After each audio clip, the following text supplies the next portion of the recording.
قاضی کے فیصلے سے مایوس ہوکر وزیر اعظم سے تمہاری شکایت کر دی ہے۔ فاروق نے جلدی سے اپنی دکان بند کی، کچھ ڈبل روٹیاں اور مکھن خرید کر وہ شہر سے دور نکل گیا۔ ابھی وہ شہر سے کچھ ہی دور گیا تھا کہ تیز بارش شروع ہو گئی۔ اتنی بارش میں اس کا سفر جاری رکھنا ممکن نہیں تھا۔ وہ قریب کے کھنڈروں میں چھپنے کے لیے کوئی جگہ تلاش کرنے لگا۔ تھوڑی ہی دیر کے بعد اسے ایک ٹوٹی ہوئی دیوار کے پیچھے ایک تاریک اور بڑی غار جیسی جگہ نظر آ گئی، جہاں وہ چھپ کر لیٹ سکتا تھا۔ وہ بارش کی وجہ سے بالکل بھیگ چکا تھا، ٹھنڈی سے کانپ رہا تھا۔ بارش اور تیز ہوتی جا رہی تھی اور اندھیرا بھی بڑھتا جا رہا تھا۔ فاروق کا دل دھڑکنے لگا، وہ بہت خوفزدہ تھا۔ آخر وہ جائے تو جائے کہاں؟ فاروق کی آنکھوں سے پھر آنسو بہنے لگے۔ اب وہ دہاڑے مار مار کر رو رہا تھا اور دونوں ہاتھ اٹھا کر خدا کو اپنی مدد کے لیے پکار رہا تھا۔ اچانک اس کے سامنے زمین پھٹ گئی اور اس میں سے ایک بہت بلند قامت اور بالکل سیاہ رنگ کا ایک سایہ سا نمودار ہوا۔ اسے دیکھ کر فاروق ڈر گیا۔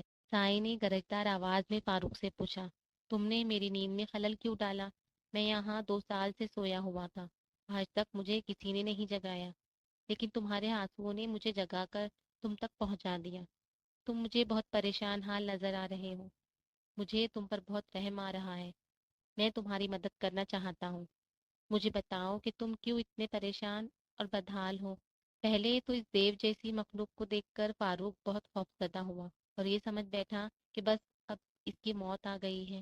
لیکن جب اس نے اس بلند قامت بھیانک شے کو اتنا رحم دل پایا تو اس نے کہا، اے نیک دل اجنبی، میں تجھے اپنا واقعہ سناتا ہوں۔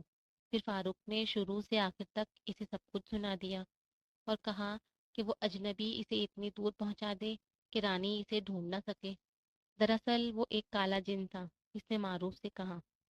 اس نے فاروق سے کہا، میری پیٹھ پر سوار ہو جاؤ۔ فاروق جو ہی اس کی پشت پر سوار ہوا، جن تیزی سے رات کے اندھیرے میں اڑنے لگا۔ دور، بہت دور دونوں اڑتے چلے جا رہے تھے، یہاں تک کہ صبح ہو گئی۔ اب جن کی رفتار کم ہو گئی تھی، جلد ہی وہ ایک بلند پہاڑ کی چوٹی پر اتر گئے۔ وہاں سے انہیں دور ایک بہت بڑا شہر نظر آ رہا تھا، جس کے چاروں طرف بلند دیواریں بنی ہوئی تھی۔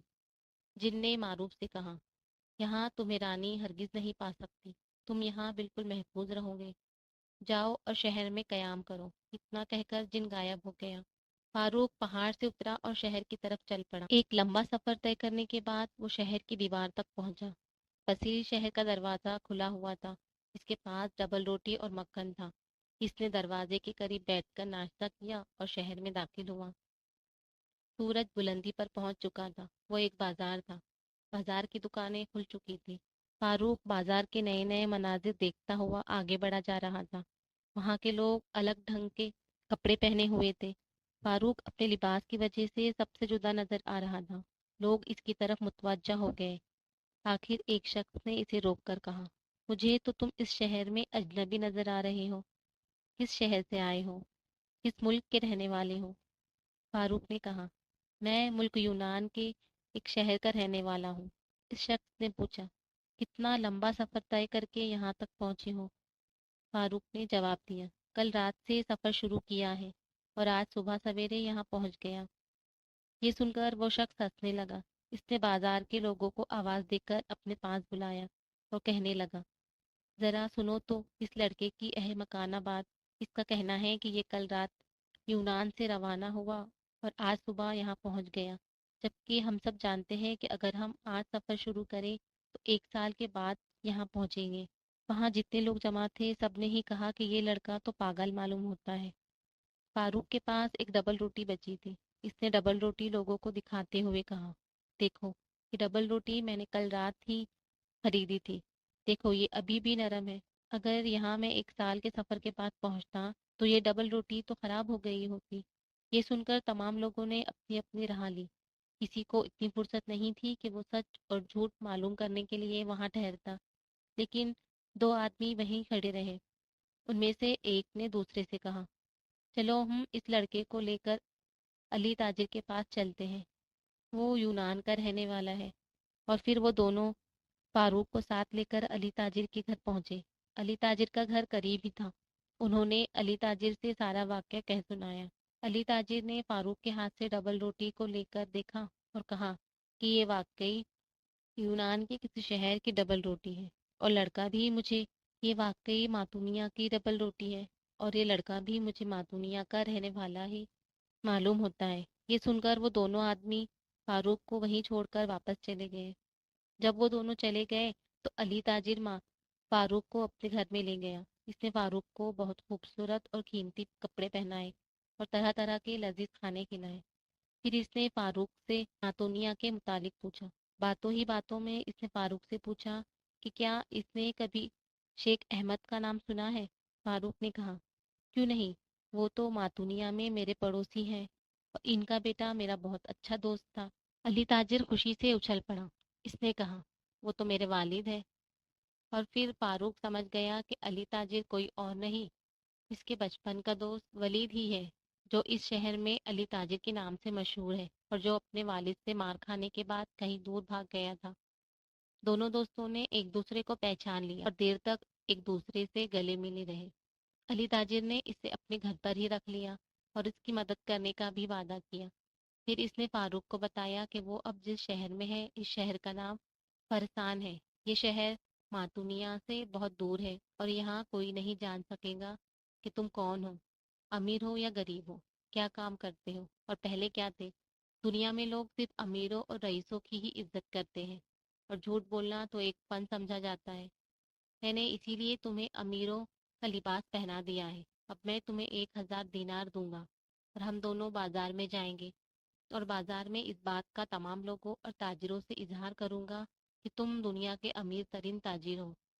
جب میں تم سے پوچھوں گا کہ تمہارا تجارت کا سامان کہاں ہے، تو تم جواب دینا، تمہارے ساتھی تمہارا سامان کچروں پر ڈال کر جا رہے ہیں۔ وہ لوگ ایک قافلے کے ساتھ ہیں اور قافلہ کچھ تاخیر سے یہاں پہنچے گا۔ ایک بات اور یاد رکھنا، جب کوئی فقیر تمہارے پاس آئے گا اور سوال کرے گا تو تم اس کی مٹھی دیناروں سے بھر دینا۔ اس طرح یہاں کے تاجر تم پر بھروسہ کرنے لگیں گے اور تمہیں پسند بھی کرنے لگیں گے۔ انہیں اس بات کا بھی یقین ہو جائے گا کہ تم بہت سخی ہو۔ اس طرح تمہیں ان کے ساتھ تجارت کرنے میں آسانی ہو جائے گی اور تم بہت جلد امیر بن جاؤ گے۔ ہر کام بالکل اسی طرح ہوا جیسے علی چاہتا تھا۔ فاروق نے ایک خچر پر طرح طرح کے قیمتی سامان لاد لیے۔ اس کے ساتھ ایک غلام بھی تھا جو اس کے آگے آگے خچر کی لگام تھامے چل رہا تھا۔ ان کا رخ بازار کی طرف تھا۔ جیسے ہی وہ دونوں بازار میں پہنچے، علی بھی ان سے آ ملا۔ اب وہ بازار کے بڑے بڑے تاجروں کے درمیان پہنچ کر رک گئے۔ علی بار بار خچر پر لدے ہوئے مختلف سامانوں کی طرف اشارہ کر کے کہہ رہا تھا، کہیے حضرات، آپ نے اتنی خوبصورت اور قیمتی چیزیں کبھی دیکھی ہیں؟ پھر اس نے ایک زرق برق کپڑے کے تھان کی طرف اشارہ کر کے فاروق سے پوچھا، محترم، کہیے اس قسم کا کپڑا آپ کے پاس اور ہے؟ فاروق نے کہا، ہاں علی جناب، بہت کپڑے ہیں۔ علی نے فوراً بازار کے تمام تاجروں کو جمع کیا اور کہنے لگا، کتنے بڑے تاجر ہیں فاروق صاحب، ہمیں ان کی عزت اور قدر کرنی چاہیے۔ ہمیں چاہیے کہ ہم سب ان کے ملازمت تیار کر لیں۔ یہ ان کی عزت افزائی اور قدردانی کا سب سے بہترین طریقہ ہے۔ کتنے شریف انسان ہے فاروق صاحب۔ اس دوران میں فاروق فقیروں کو مٹھی بھر بھر کر دینار تقسیم کرتا رہا۔ جلد ہی اس کا بٹوا خالی ہو گیا۔ اس نے اپنے قریب کھڑے ہوئے ایک تاجر سے کہا، یہاں کتنے غریب لوگ ہیں، اگر مجھے معلوم ہوتا تو میں کئی اونٹوں پر دیناروں سے بھرے ہوئے تھیلے لا کر ان غریبوں میں تقسیم کرنے کے لیے لاتا، کیونکہ میں غریبوں کی بدحالی نہیں دیکھ سکتا۔ ایک تاجر نے فوراً اسے 1,000 دینار ادھار دے دیے۔ فاروق نے وہ 1,000 دینار بھی غریبوں میں تقسیم کر دیے۔ اس طرح اس نے مختلف تاجروں سے 50,000 دینار اور ادھار لے کر غریبوں کو دے دیے۔ یہ سارا تماشا اس کا دوست علی خاموشی سے دیکھ رہا تھا۔ فاروق پانی کی طرح دینار بہا رہا تھا۔ علی نے اشاروں میں اسے اس کام سے منع بھی کیا، لیکن فاروق نے کہا کہ قافلے کے ساتھ میرا جو مال آ رہا ہے، اس کے مقابلے میں یہ 50,000 دینار تو بالکل معمولی رقم ہے۔ علی پریشان تھا کہ اب وہ کیا کرے۔ وہ تاجروں کے سامنے فاروق کی اتنی تعریف کر کے بہت پچھتا رہا تھا۔ اسے فکر تھی کہ کہیں لوگ اسے جھوٹا اور مکار نہ کہنے لگے۔ جب کئی دن گزر گئے اور قافلہ نہیں پہنچا تو تاجر فاروق سے اپنی رقم واپس مانگنے لگے، اور فاروق بہانے کرتا رہا۔ آخر تاجروں نے اس کی شکایت علی سے کی۔ علی نے کہا کہ وہ تو 1,000 دینار مجھ سے بھی قرض لے چکا ہے، تم لوگ اس کی شکایت بادشاہ سے کرو۔ وہ میرے 1000 دینار بھی واپس نہیں کر رہا۔ تاجروں نے بادشاہ سے فاروق کی شکایت کی۔ بادشاہ بہت لالچی تھا۔ اس نے دل میں سوچا کہ اگر فاروق اتنا دولت مند تاجر نہیں ہوتا تو وہ 50,000 دینار قرض لے کر غریبوں میں تقسیم کیوں کرتا۔ میں اس سے دوستی کر کے اس کا اعتماد حاصل کروں گا، اور یہ کام میں اس کا کارواں یہاں پہنچنے سے پہلے ہی کروں گا۔ میں پوری کوشش کروں گا کہ اس کا سارا مال اور دولت ہتھیا لوں۔ میں جانتا ہوں کہ یہ کام کیسے ہوگا۔ میں اپنی بیٹی کی شادی اس کے ساتھ کر دوں گا۔ بادشاہ کے دل میں یہ خیال آتے ہی اس نے اپنے وزیر سے اپنے دل کی بات کہہ دی اور اس سے مشورہ کیا۔ لیکن وزیر کے دل میں تو کچھ اور ہی بات تھی۔ وہ خود شہزادی سے شادی کرنا چاہتا تھا۔ اس نے بادشاہ سے کہا، یہ شخص تو مجھے جھوٹا اور بہت مکار معلوم ہوتا ہے۔ اگر آپ اسے آزمانا چاہتے ہیں تو میرے ذہن میں ایک ترکیب ہے، اس سے تاجر فاروق کی اصلیت معلوم ہو جائے گی۔ بادشاہ نے وزیر سے کہا، تم ٹھیک کہتے ہو، میں ابھی فاروق کو بلاتا ہوں۔ پھر بادشاہ نے فاروق کو بلانے کے لیے اپنے خاص ملازم کو بھیجا تاکہ اس کی حقیقت جان سکے۔ تھوڑی ہی دیر میں فاروق محل میں حاضر ہو گیا۔ بادشاہ نے اسے کہا کہ یہاں کے تاجروں نے مجھ سے تمہاری شکایت کی ہے۔ تم نے ان سے 50,000 دینار قرض لیے ہیں اور اب انہیں واپس نہیں کر رہے ہو۔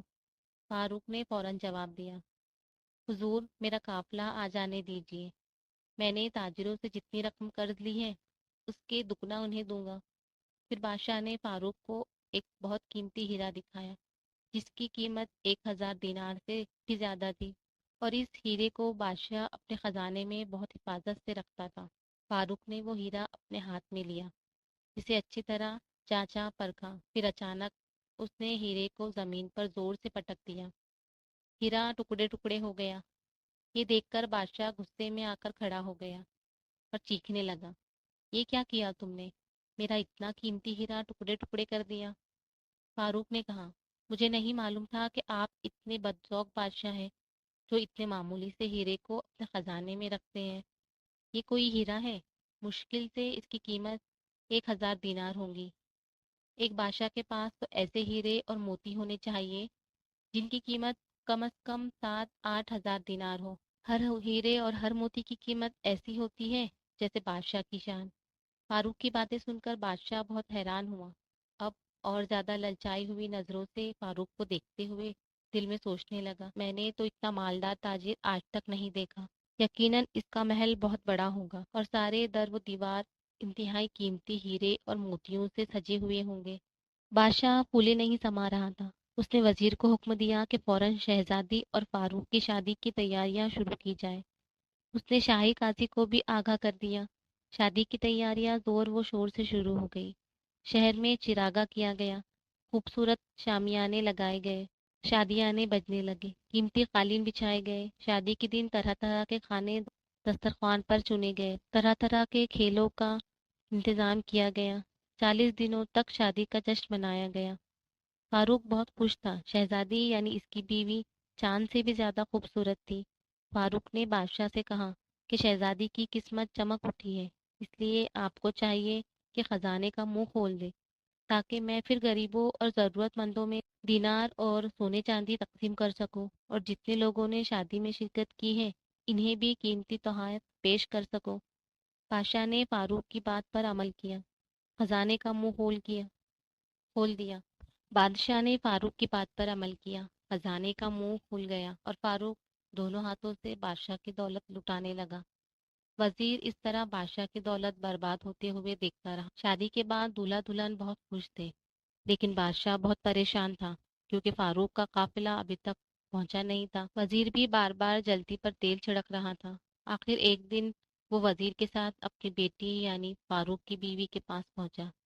اس وقت شہزادی تنہا تھی۔ فاروق شکار کھیلنے گیا تھا۔ بادشاہ نے اپنی بیٹی سے کہا کہ وہ اپنے شوہر کی حقیقت معلوم کرے کہ دراصل وہ ہے کون۔ شہزادی بہت ذہین تھی۔